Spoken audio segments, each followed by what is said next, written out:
bismillaahi raxmaani raxiim soo dhowaada saaxiibayaal meel kastoo aad joogtaan kusoo dhowaada barnaamijka falanqaynta caalamka bal qiyaas hal gantaal oo ku dhaco xarumaha tamarta ee imaaraadka carabta qatar israa'il iyo sidoo kale boqortooyada sacuudiga miyuu dhinaca kale jihada dagaalka u bedeli doonaa qiimaha shidaalka iyo gaaska oo dunida oo dhan miyaa qarxi doona haddii iiraan ay ka jawaabto qorshaha weerar ee maraykanka iyo israa'iil ay diyaarinayaan tani ma waxay ka dhigan tahay hanjabaad siyaasadeed oo kaliya oo iiraan ka soo yeertay mise gobolka oo idil ayaa qarka u saaran dagaal tamareed dunida oo dhan gilgila iiraan waxay iclaamisay weji kale oo dagaal waxay soo bandhigtay liiska xarumo ay sheegtay inay gebi ahaan holci doonaan haddii maraykanka weerar uu ku qaado xarumaha tamarta ee dowladda iiraan macluumaad arrintaasi ku saabsan iyo falanqayn kale oo ku saabsan muxuu maraykanka nidaamyadiisa patriotka uu kaga saaraya magaalada erbil oo dalka ciraaq ah iyadoo xulafada kurdiyiinta looga tagayo qaar ka mid a gantaalada iyo diyaaradaha aan duuliyaha lahayn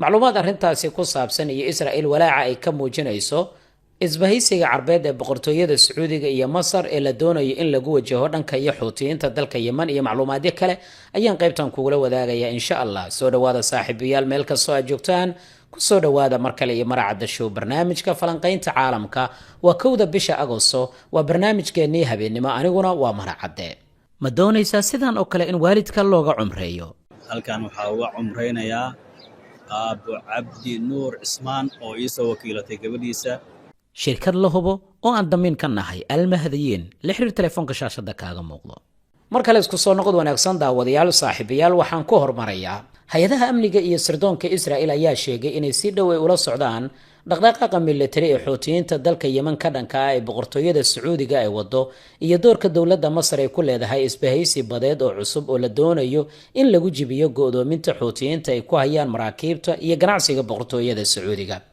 israa'iil arrintaasi si weyn ayay u doonaysaa maxaa yeelay iyaga ayaa la dagaalamaya xuutiyiinta yeman haddii ay helayaan dalal carbeed oo xuutiyiinta la dagaalamana waxaad moodaa in mas-uuliyaddii iyo culeyskii uu ka degayo wargeeska israa'iil ka soo baxay iyo dacood axranoth ayaa waxa uu baahiyey in hay-adaha amniga iyo sirdoonka israa'iil ay si dhow ay u dabagelayaan dhaqdhaqaaqyo militari ama ay aada ula socdaan dhaqdhaqaaqyada militari ee boqortooyada sacuudiga ee ka socda dalka yeman waxaa wargeeska uu tilmaamay in riyaad ay ururinayso ciidan aada u tiro badan iyadoo la rumaysan yahay inay isku diyaarinayso weerar dhanka dhulka ah oo lagu qaado gobolka albayda kaasoo hadda ay maamulaan xuutiyiinta dalka yeman wargeeska waxaa intaasoo ku daray israa'iil inay walaac weyn ay ka qabto diyaargarowga boqortooyada sacuudiga ku aadan weerar militari oo ballaaran oo xuutiyiinta looga qaado dhinaca badda tallaabadan waxaa lagu tilmaamay qorshe istaraatiiji ah israa'iilna ay si weyn ay ula dhacsan tahay wasaaradda gaashaandhigga ee boqortooyada sacuudiga ayaa horey ugu dhawaaqday samaynta isbahaysi badeed oo caalami ah kaasoo ay ka qaybgalayaan 14 dal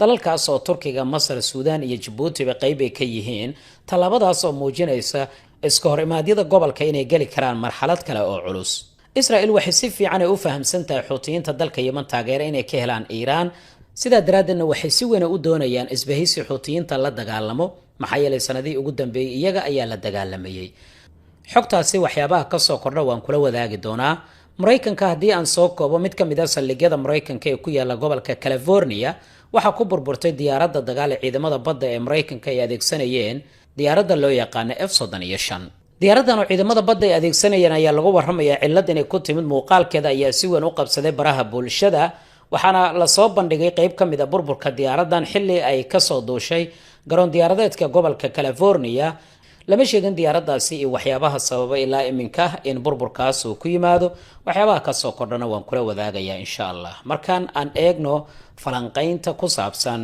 iiraan warbaahinta maraykanka ayaa si isku mid a u baahiyay macluumaadka ku saabsan madaxweyne Trump inuu amray weerar ka dhan ah dowladda Iiraan weerarkaasoo la doonayo in lagu bartilmaameysado xarumaha shidaalka iyo sidoo kale xarumaha tamarta iyo goobo kale oo muhiim ah ku yaala gudaha dalkaasi Iiraan wararku waxay intaasi ku darayaan ujeedada madaxweyne Trump uu ka leeyahay howlgalkaani cusub in ay tahay in Iiraan miiska wada hadalka ay timaado ama ugu yaraan ay isdhiibto laakiin dowladda Iiraan arrintaasi jawaab ayay ka bixisay waana kula wadaagi doonaa dhinaca kale iyadoo maraykanka duqeymahaasi uu doonayo inuu fuliyo toddobaadkan ama saacadaha soo socdo ayaa dhinaca kale waxaa fariin digniina la gaarsiiyay muwaadiniinta maraykanka waxaana lagu yiri xaaladda gobolka bariga dhexe way qasmi doontaa sidaa daraaddeed la socda dhaqdhaqaaqiina iyo goobaha aad tagaysaan waxaa sidoo kale war-saxaafadeed rasmi uu kasoo baxay dowladda iiraan war-saxaafadeedkaasi oo looga jawaabay hadalka dowladda maraykanka.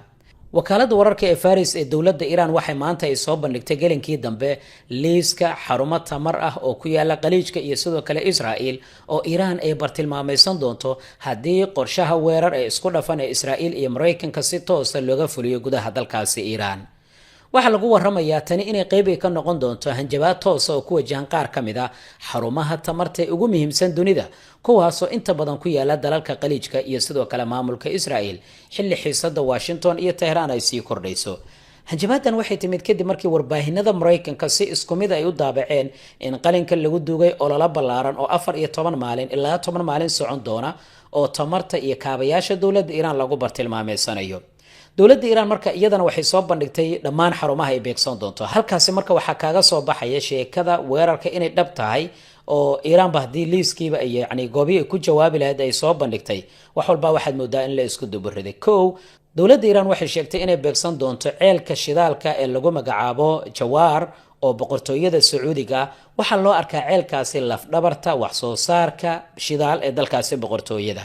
carqalad kasta oo ku timaada ceelkaasi waxay khatar gelin karaysaa inta badan 5% guud ahaan shidaalka dunida la keeno, taasoo ka dhigan dowladda Iiraan inay si cad u sheegtay goobta ay sii bartilmaamaysan doonto ama nidaam difaaceed ha la geeyo ama yaana la geynin. sidoo kale dowladda Iiraan waxay sheegtay inay beegsan doonto xarumaha loo yaqaano wadnaha nidaamka wax soo saarka iyo dhoofinta boqortooyada Sacuudiga. waa xarunta lagu magacaabo Abqiiq oo kaliya maalintii soo saarta in ka badan 7 milyan oo fuusto oo shidaal ah.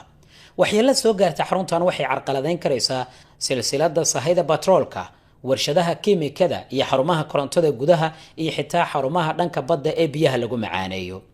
Iiraan sidoo kale waxay sheegtay inay beegsan doonto ceelka labaad oo ah kan ugu weyn ee shidaal ee Isutaga Imaaraadka Carabta. dalka Isutaga Imaaraadka Carabta waxaa ku yaala ceelka shidaal ee lagu magacaabo Zakum, waxa lagu tilmaamaa ceelka labaad ee ugu weyn ee dunida ee shidaalka dhanka badda. ceelkan ayaa maalin kasta dhoofiyay in ka badan 1 milyan oo fuusto oo saliid ceyriin ah. sifaynta shidaalkaasina waxay ka mid tahay xarumaha ugu waaweyn uguna muhiimsan ee lagu sifeeyo shidaalka gobolka Bariga Dhexe. Iiraan waxay sidoo kale farta ku fiiqtay dalka Qatar, waxaana yiraahdeen ceelka gaas ee ugu weyn dunida ayaan beegsan doonaa. ceelka gaaska ee ugu weyn dunida wuxuu ku yaala waqooyiga dalka Qatar, waxaana loo arkaa kan ugu weyn caalamka waqti xaadirkan. waxaa la sheegay inuu ka kooban yahay ku dhawaad 25% kaydka gaaska ee caalamka ee si rasmi ah loo xaqiijiyay. xarumaha Ras Lavan ayaa sidoo kale waxay ka mid yihiin saldhigyada ugu muhiimsan dunida ee laga dhoofiyo gaaska dabiiciga ah ee la qaboojiyay, waxaana ay mas'uul ka yihiin qiyaastii 20% ganacsiga caalamiga ee gaaska dabiiciga ah ee la qaboojiyay dunida marka la eego. Iiraanna waxay tiri halkaasna waan beegsan doonaa. goobta afraad waa Bahrain iyo Kuwait. ceelka shidaal ee burqaan lagu magacaabo ee dalka Kuwait waxa lagu qiyaasay inuu leeyahay keed gaaraya 67 bilyan oo fuusto oo shidaal ah. waa mid ka mid ah ceelasha ugu muhiimsan dalkaasi, waxaana la sheegay intii lagu guda jiray xiisadii ugu dambeysay in 2 milyan oo fuusto wax soo saarkii hoos loo dhigay sabab la xiriirta duqeymaha. Bahrain waxay si weyn ugu tiirsan tahay sifaynta shidaalka Sitra iyo xarumaha tamarta ee Macaamir lagu magacaabo, taasina waxay dalkaasi ay ka dhigaysaa mid ka mid ah dalalka golaha iskaashiga Khaliijka ee u nugul carqalad kasta oo ku timaada xarunta tamarta. Iiraan waxay tiri halkaas kuma ekaan doono, waxaan sidoo kale aan beegsan doonaa ceelasha shidaalka ee Israa'iil. waa ceelashii Israa'iil ay ka baqaysay inay soo weeraraan kooxaha Xisbullah oo aan maalin ka hor warbixin idinla wadaagay.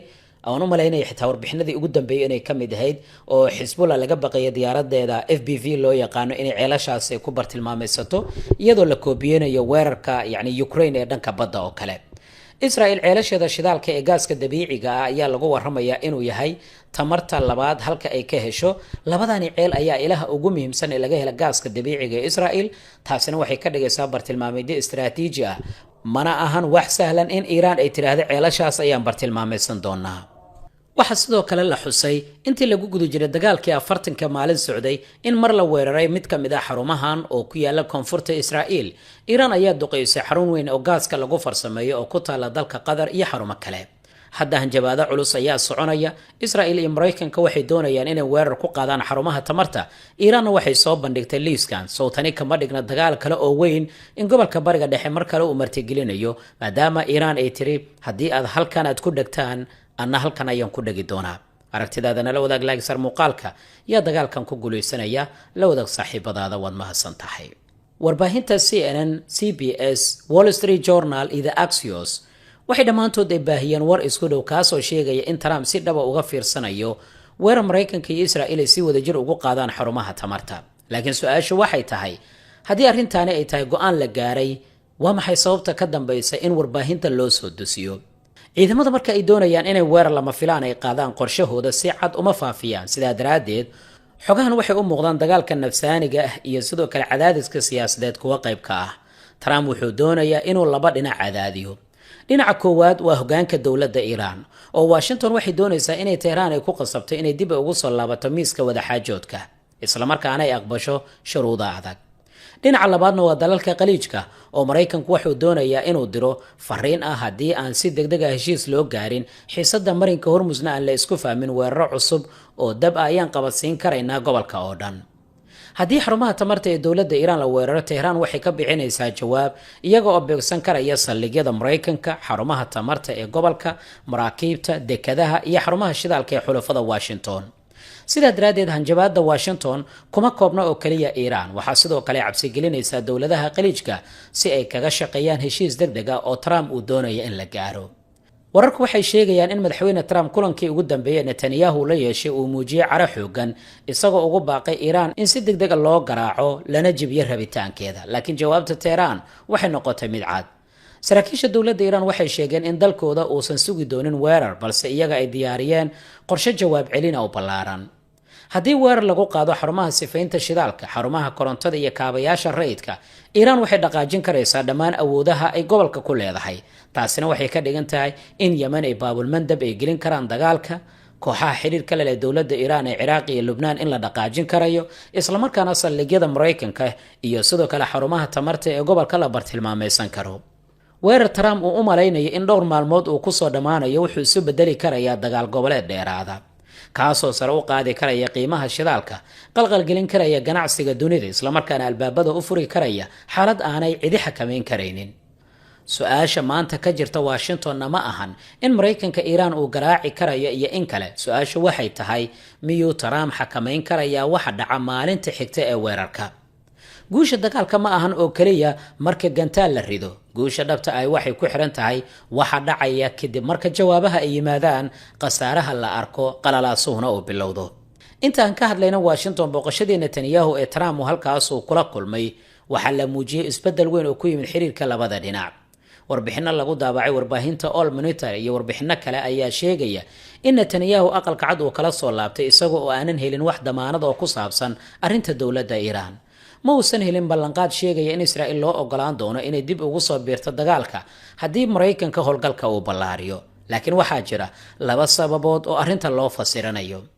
tan koowaad waxay tahay in Trump uusan weli go'aan kama dambaysa ka gaarin dagaalka cusub, iyo tan labaad oo ah Netanyahu tan ugu xanuunka badan ee uu la kulmayo oo ah in Trump uusan maanta danaha Israa'iil siinin miisaankii hore uu siin jiray. Netanyahu markii kulankaasi uu galay ma uusan adeegsan codkiisii lagu garanayay. tani waxay muujisay in awooddii Netanyahu ee aqalka cad hoos u dhac weyn uu ku yimid. laakiin waxaa isweydiin mudan, haddii Maraykanka uu doonayo dagaalkaasi inuu dib ugu laabto Iiraan iyo xarumaheeda la duqeeyo, maxaa ka soconaya xarumaha Erbil? waana maxay sababta nidaam difaaciidyada Patriot halkaasi looga daadgureeyay? waxaa lagu warramayaa Maraykanka inuu qaaday tallaabo uu ku muujinayo sida uu kala horumarinayo ciidankiisa iyo xulafadiisa. waa tii kuweed la sheegay durbaba in la bilaabay sidii ciidamada Maraykanka looga saari lahaa. waxaa kaloo halkaasi laga saaray nidaam difaaciidkii hawada ee Patriot, kuwaasoo sida la sheegay loo wareejiyey meel aan la shaacin oo Khaliijka ka tirsan. waxaa la rumaysan yahay in nidaamyadaasi loo qaaday Urdun ama dalalka Khaliijka mid ka mid ah si loo ilaaliyo saldhigyada ciidamada Maraykanka ee halista weyn wajahaya. go'aankan wuxuu argagax ku abuuray maamulka Kurdistan.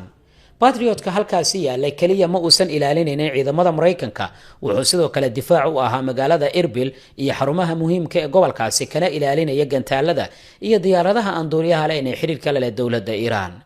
marka nidaamyadaasi la qaado, Kurdistan waxay noqonaysaa mid u nuglaan karaysa weerar cusub. sababta ugu horeysa ee Patriotka halkaasi looga rarayna waxay tahay in nidaamyada laftooda ay noqdeen bartilmaameedyo gantaal. sababta labaadna waa yaraanta gantaalada difaaca ee Maraykanka ee gobolka. maraykanka wuxuu gantaalo badan oo ku isticmaalay dagaalada iyo difaaca xulafadiisa oo meelo kala duwan ah si gaar ahaaneed Israa'iil iyo saldhigyada maraykanka uu ku leeyahay qaliijka iyo askarta ku suganba.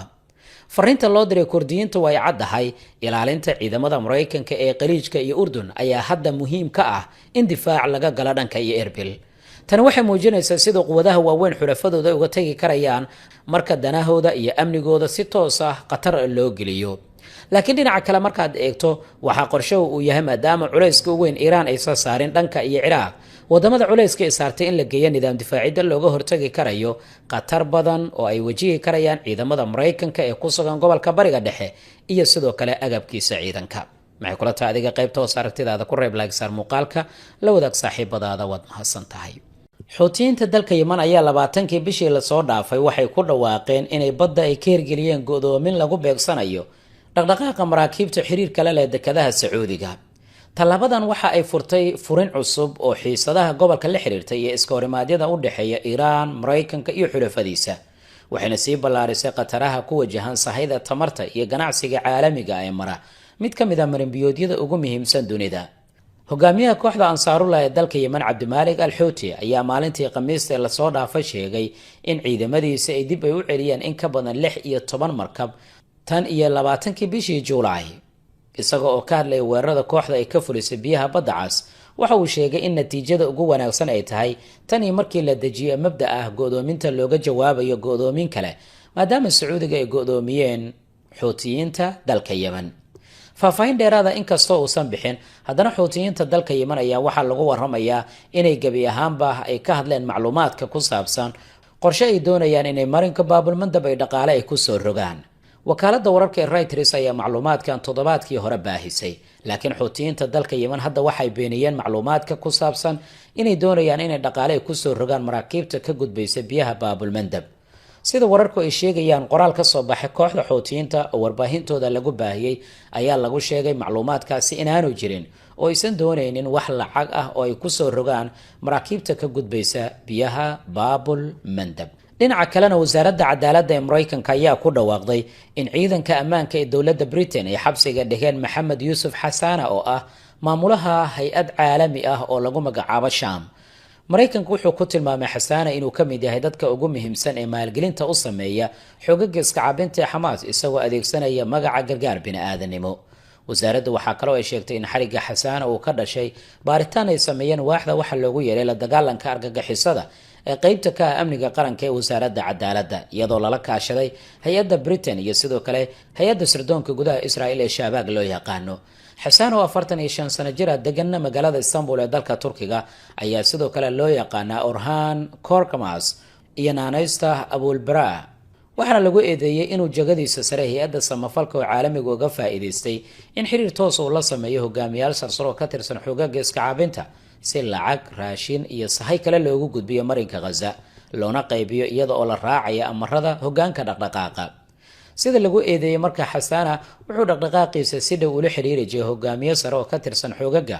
waxaa sidoo kale lagu eedeeyay inuu ogaa lacagaha iyo agabka la ururiyay aysan gaaraynin dadka rayidka ah ee baahan balse loo gudbiyo dhanka iyo xoogagga iska caabinta. sirdoonka Israa'iil iyo sirdoonka Maraykanka ayaa lagu waramay arrintan inay ka shaqeeyeen. macluumaadkan wax walba oo ka soo kordha waan kula wadaagaya insha Allah aad baad u mahadsan tahay.